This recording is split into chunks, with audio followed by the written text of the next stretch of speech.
Na noite de dia 25 para 26 de novembro, caiu uma chuvada torrencial em Portugal, em zonas do país, em várias zonas do país, nomeadamente aqui na zona centro, e em determinadas zonas da Grande Lisboa, várias casas desabaram, várias estradas ficaram cobertas de lama e várias pessoas foram arrastadas por isso e, portanto, houve um número, centenas de mortos, que neste momento ainda não sabemos ao certo quantos, mas os números oficiais apontam para 462 à época. Sabemos que o número é muito acima disso, até porque a censura agiu no sentido de algum modo, limitar o conhecimento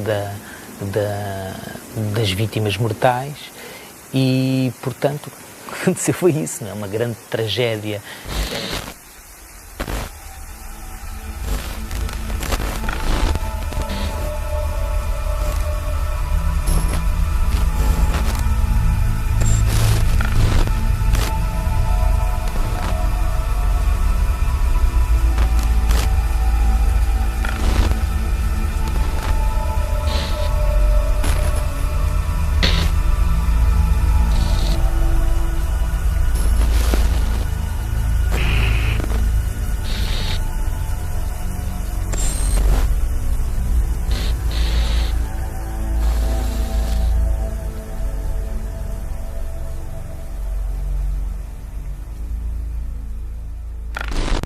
A previsão do dia 24 foi nublado, com chuvas ou chuviscos, mas não dizia mais nada do que isso. Portanto, aquilo que aparece nos jornais no dia 24 relativamente ao boletim meteorológico é uma situação normal para o período o mês em questão, em novembro. Portanto, não era referenciado nada, nem aguaceiros, nem intensidade, nem as regiões mais afetadas, que poderiam ser mais afetadas em Portugal. Portanto, foi um boletim na lógica dos anteriores que vinham desse mês de novembro.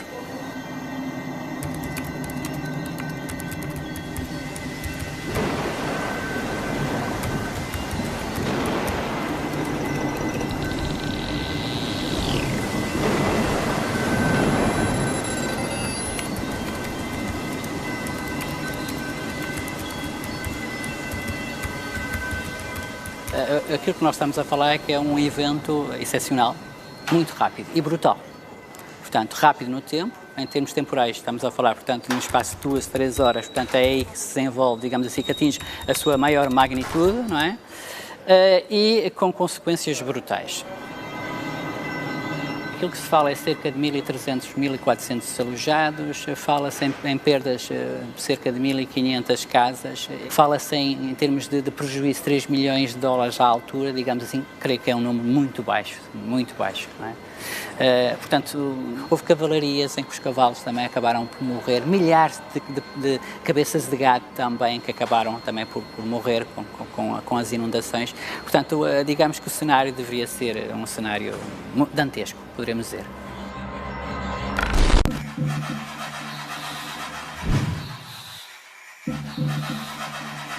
Nessas regiões, portanto, subúrbios, onde de facto existiam pequenos cursos de água, portanto, a ocupação dos leitos de cheia por parte da população mais desfavorecida. Essencialmente em barracas, estamos a falar de bairros com más condições, portanto, a água subiu a um nível muito rápido, portanto, nós estamos a falar em algumas situações 2, 3 metros acima daquilo que era o nível médio das águas dos cursos dos rios, não é?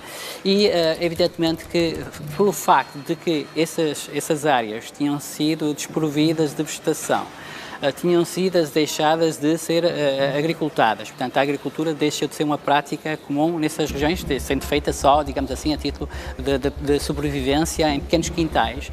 Aumentou, digamos assim, a carga disponível, os sedimentos, materiais, e então, a partir do momento em que as pequenas linhas de água, tendo em conta o enorme caudal que se formou, tiveram que sair do seu leito e invadiram, portanto, as casas com o material que foram transportado, uma enorme quantidade de carga sólida que foi transportada, que foi levando e que foi acumulando. Portanto, formaram-se enxurradas de grandes dimensões.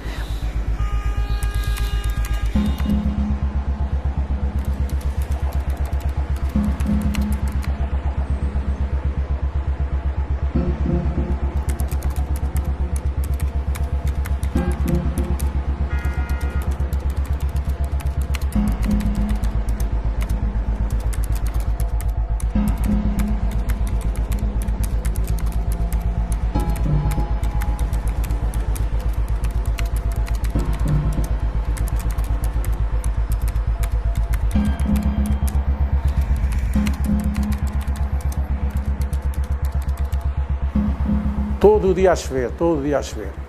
À noite é que foi a desgraça toda. Tudo a piscou, Fui para o Bar do Ormeira e a gente queria lá ir e já não podia avançar com o carro para a frente.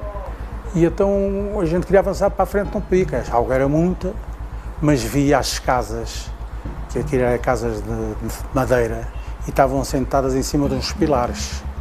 A água levava aquelas casinhas todas para ali afora, deitou ao rio, parecia um tiro. A gente queria romper, mas não podíamos romper nada. Lá foram, muita gente, ali naquele bairro. Só visto. Só naquela noite não se pedia, a gente não pedia, a gente mandava corda, a gente mandava fateixas para as pessoas se agarrarem. Quando a água era tanta dentro do rio e nos lados, que ninguém não conseguiam apanhar, nem agarrar, nem nada.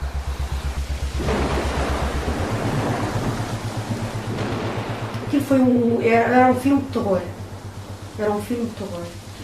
O que eu me lembro mesmo, e que me ficou mesmo, e às vezes estou de noite e sonho, é os gritos, o barulho, e eu pedir o socorro. Aquilo não foi uma cheia, aquilo foi uma tromba d'água. Aquilo era mobílias e não sei o quê, tudo a andar. Uma coisa impressionante. E tudo, pum, era assim, parecia metralhadoras, que eram as casas a partirem-se todas e as mobílias e tudo. Bloqueei, pois, porque eu só perguntava era para as minhas irmãs e gritava por elas. E vão salvar as minhas irmãs e vão salvar. E depois os gemidos que a gente ouvia. Gemidos. Ai, acuda-me. Depois, muito sumido, aquele já muito sumido.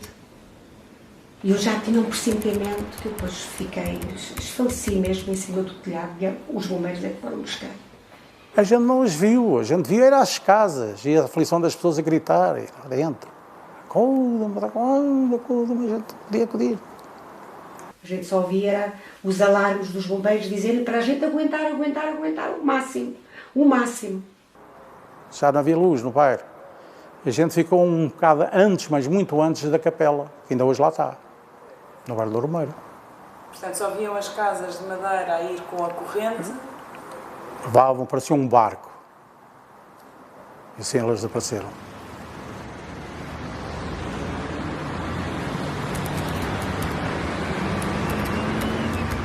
O discurso sobre as causas naturais não explica tudo, quer dizer, estamos a falar de uma população que vivia em condições de habitabilidade, em condições sociais muito precárias, vivia na miséria, não é? Portanto, essa é a razão principal para que a catástrofe tenha ocorrido com esta magnitude ali e não em zonas onde choveu mais, mas onde, apesar de tudo, ninguém morreu.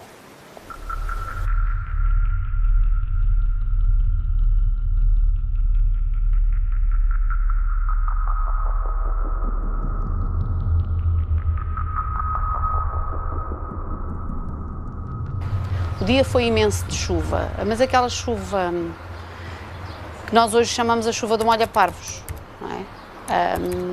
Choveu 2 dias seguidos. Quando fomos dormir, quando acordei, pedi à minha mãe para fazer xixi e tinha água pelos joelhos. Nesta casa morreu uma senhora que estava entrevada, estava na cama. E que o filho o meteu sobre uma cômoda e, coitada, com o peso que era, portanto, a senhora faleceu aqui.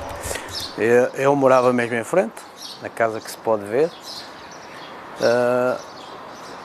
que é um resto de chão, mas foi construída um género de sótão e foi onde eu dormi, foi onde a minha irmã, quando acordou, nos acordou a todos. E foi aí que nos salvámos por causa do sótão, senão ainda bem tínhamos falecido. E onde eu ouvi, eu e a minha irmã e a minha mãe, os gritos da Dona Bárbara, ainda me lembro bem do seu nome, a Dona Bárbara, gritos horríveis, a morrer afogado.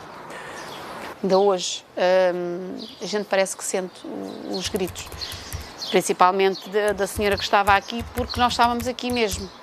E ouvíamos ela a gritar e não se podia fazer nada, não se conseguia fazer nada. Porque se nós viéssemos para a rua, a lama levava-nos.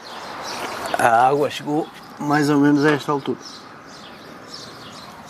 No dia a seguir só lama e as pessoas a tentarem socorrer-se umas às outras, o que era difícil porque a lama era muita, porque trouxe muita lama, muito lixo, o rio transbordou, rebentou, aqui por trás rebentou, porque o rio está mesmo encostado aqui, e rebentou, trouxe tudo para aqui, inclusivamente gado, veio muita coisa para aqui. Portanto, é muito complicado eu estar a recordar isto, porque mexe muito, passado muitos anos ainda mexe muito comigo. Aqui é um boi morto no meio dos destroços que vinham no rio, vê-se aqui as canas, etc. Aqui é uma senhora a salvar um quadro, que ela era, coitada, tão pobre, mas tinha um quadro que nem identifico bem, mas está todo cheio de lama. Isto aqui são bicicletas e máquina de costura, e com todo, digamos, os destroços que vieram na cheia. Não é? Isto aqui já é no Ribatejo.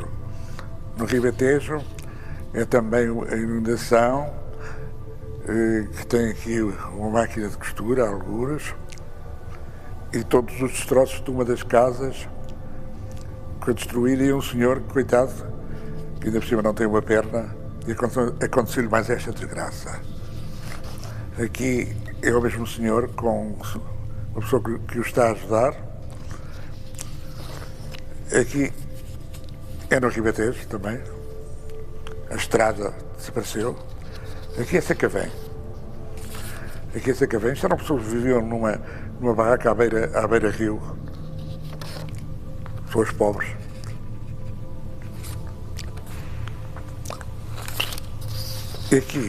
Aqui já são os funerais de Quintas em Vila Franca de Xira. Os funerais, Quinta pertence a Vila Franca. Esta especialmente eu gosto dela, por causa deste primeiro plano. Aqui é Sacavém. Gosto dessa fotografia porque estes homens pouco tinham e ficaram sem nada. Não é? A fotografia, isto era o Portugal dos anos 60. Só havia uma minoria que realmente vivia com algum conforto. Era um país triste, muito miserável. As pessoas viviam com muitas dificuldades, mas com dignidade. Com dignidade. O que é que nós temos? Anos 60, população que vem das regiões mais favorecidas do país, do interior. Essas regiões procuram melhores condições de vida, imigrando ou vindo para a capital, para Lisboa.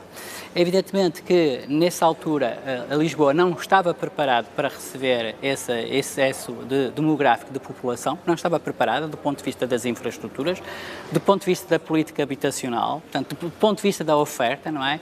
E aquilo que nós percebemos é que houve, sem dúvida nenhuma, um fomento muito significativo de barracas, de construções de género ilegal, digamos assim, de bairros clandestinos, não é? Que se formaram nas regiões desocupadas, nas áreas ocupadas, nomeadamente áreas de planícies aluviais, de fundo de leito, onde de facto as condições eram condições muito difíceis do ponto de vista das infraestruturas, quer das vias de comunicação, quer depois do ponto de vista de abastecimento de água, saneamento básico. Portanto, a ocupação das linhas, das margens, dessas pequenas cursos de água, dessas pequenas linhas de água, foi sem dúvida um fator que levou a um agravamento das condições de vulnerabilidade e que depois provocou esse aumento significativo de mortes que se verificou nessa área suburbana de Lisboa.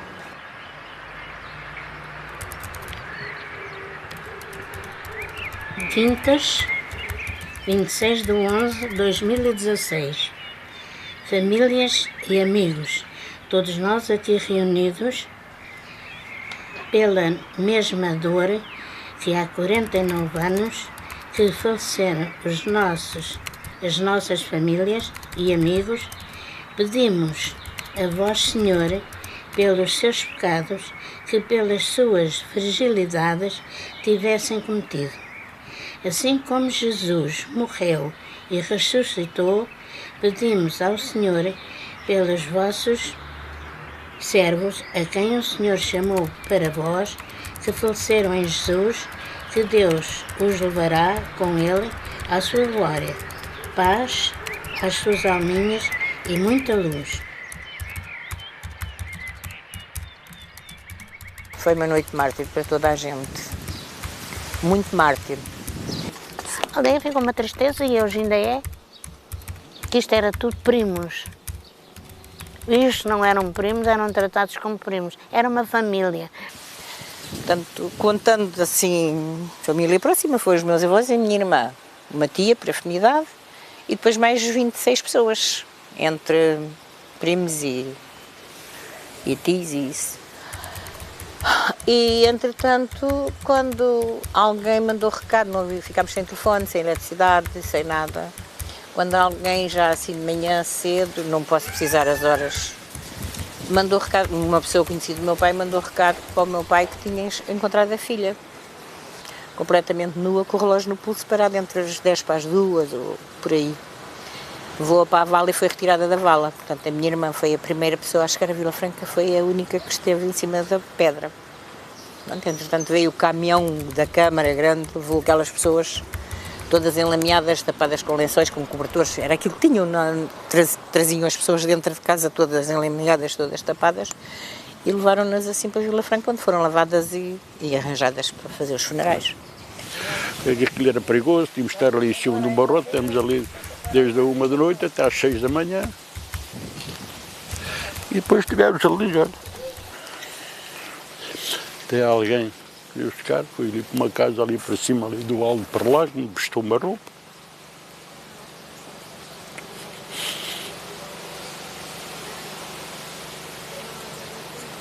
E 50 anos depois continua a lembrar-se muitas vezes? Todos os dias.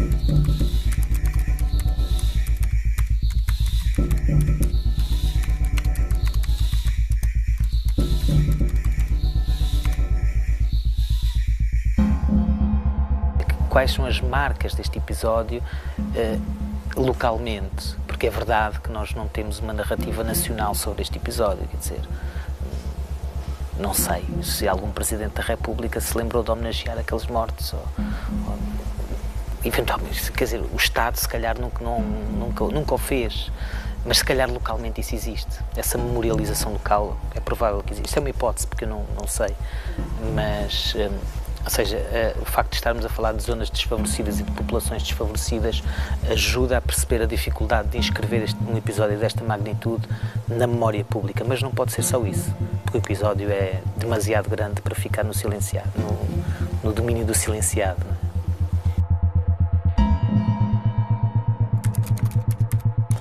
Lembro-me, aquilo foi profundamente dramático, os gritos, as pessoas que tinham perdido os seus entes queridos, a destruição, daquelas coisas que marcam uma pessoa, não é? Até essa data, eu era fotógrafo há 10 anos, nunca tinha acontecido uma situação igual. Eu fiz imensas inundações antes e depois, mas essas, quanto a mim, devem ter sido as mais destruidoras que houve em Portugal. As inundações ou as cheias de novembro de 1967 acho que marcaram toda uma geração e marcou a minha geração. Portanto, eu tinha 17 anos, 16, 17 e estava no Liceu Francês e lembro-me que com umas colegas decidimos ir. Se nós pensarmos que esses jovens de 15, 16 anos, alguns deles é a primeira vez que estão a sair da sua redoma e a perceber as condições de vida em que uma boa parte da população portuguesa vive, para muitos deles foi um choque. E esse choque acelerou a politização dos estudantes nessa altura. Dos estudantes e não só, mas sobretudo estamos a falar dos estudantes que se envolveram em ações de auxílio a essas populações. Esse momento é recordado por vários deles como um momento importante no seu percurso, digamos, no seu despertar político. Os primeiros momentos não foram fáceis. As primeiras equipas, quando lá chegaram, as pessoas tinham dúvidas sobre o que é que levava os estudantes para lá. Quer dizer, os estudantes eram uma elite, nem conheciam bem a população, nem a população os conhecia. Eles começaram por achar que eles iam ali só mais para ver do que outra coisa, mas quando sentiram que eles estavam dispostos a ajudar realmente as pessoas a limpar as casas, a recuperar coisas, bens que se tinham perdido, a lavar roupa, a limpar móveis, essas coisas que eram as coisas que as pessoas tinham, aí a partir do primeiro dia os estudantes foram muito bem recebidos por toda a gente. Encontrei lama, desespero total das pessoas que sobreviveram e que não tinham morrido, e sobretudo a noção que aquelas pessoas tinham deixado de ter futuro, que é uma coisa que numa catástrofe natural nós pensamos, pronto, agora o que há é reconstruir.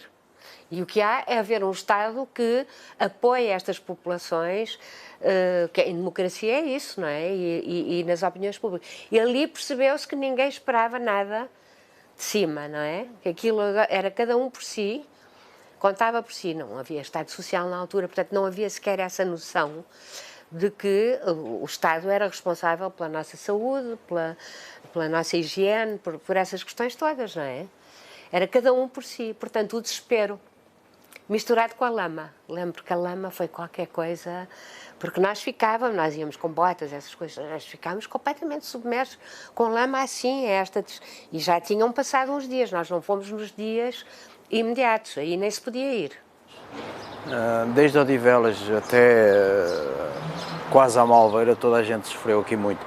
Sei que vieram estudantes, alguns de Coimbra, lembro-me que vieram rapazes e raparigas a limparem, andaram aqui. A lama chegava, eles quando saíam daqui iam todos sujos, cheios de lama, mas pronto, foi momentos terríveis.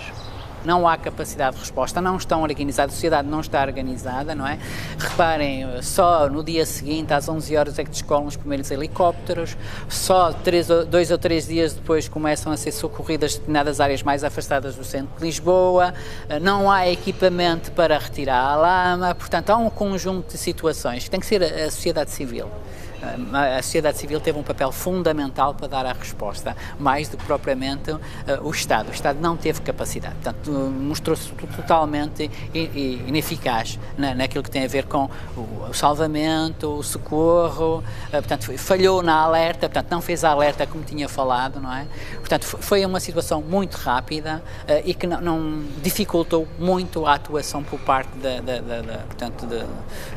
dos serviços do Estado, digamos assim. Não foi fácil para ninguém e ainda hoje não é fácil. Ainda hoje não é fácil, como viu, como já observou. Psicólogos nunca apareceram cá ninguém. Apareceu a Legião e a PIDE e as pessoas tinham medo de se manifestar. Porque estamos a falar de 67. Eu era miúda, mas apercebia-me de certas coisas em casa. O meu pai sempre a recomendar a minha mãe, vê lá no Talargues. Pronto, e era o drama a duplicar, não é? As pessoas às vezes quererem desabafar e também não poderem. Porque imagina, aquilo, claro, tinha que se trazer e todos os dias havia notícias. Mas as notícias eram da tropa a ajudar, do governo a ajudar, os estudantes, claro que também não. A censura procurou, por exemplo, que não se falasse do mau cheiro dos corpos que estavam abandonados, que se procurasse reduzir ao máximo as notícias nos dias a seguir, que ainda falavam dos impactos das cheias e das populações completamente abandonadas, a lama que invadia tudo, portanto um cenário absolutamente de destruição, e a censura procurou que essas informações fossem sendo desbatidas, inclusive o número de mortes, procurou que não fossem noticiados e não fosse feita a atualização disso. O problema é depois a memória, porque como nós não podemos aceder a notícias nos jornais, não é? Os historiadores já sabem que, pronto, como aquele período era todo, funcionava uma censura, nós temos sempre esse aspecto, não é? Já contamos com ele. Mas, digamos, para as pessoas em geral e para os jornalistas, nem sequer podem ir buscar o que se costuma fazer quando se comemora datas redondas, ir buscar dados a isso. Digamos que a censura perdura muito depois, mesmo de ela ter funcionado. E foi assim, foi um dia, uma noite inesquecível. Eu já vivi 50 anos depois disso, mas acho que 100 anos que vivo eu não esqueço essa memória.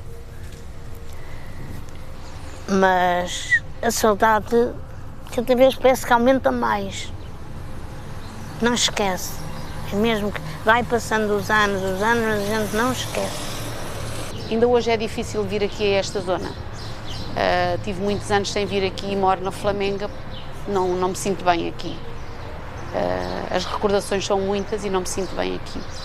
Esta noite veio sempre, constantemente, e quando chega a altura mesmo dos anos, é uma tristeza. Eu nem queria fazer Natal nem nada, mas o meu meio disse: a vida tem que continuar, porque tens os teus filhos, tens os teus netos. Mas eu não queria fazer nada, porque é uma quadra muito triste. Uma quadra é muito triste. Fiquei divertida. Eu também era para morrer nesse dia. Não teve que ser, mas eu também era para morrer nesse dia. Uma sobrevivência de luta para me salvar, e a pedirem para me salvarem, a mim, à minha mãe, aos meus irmãos.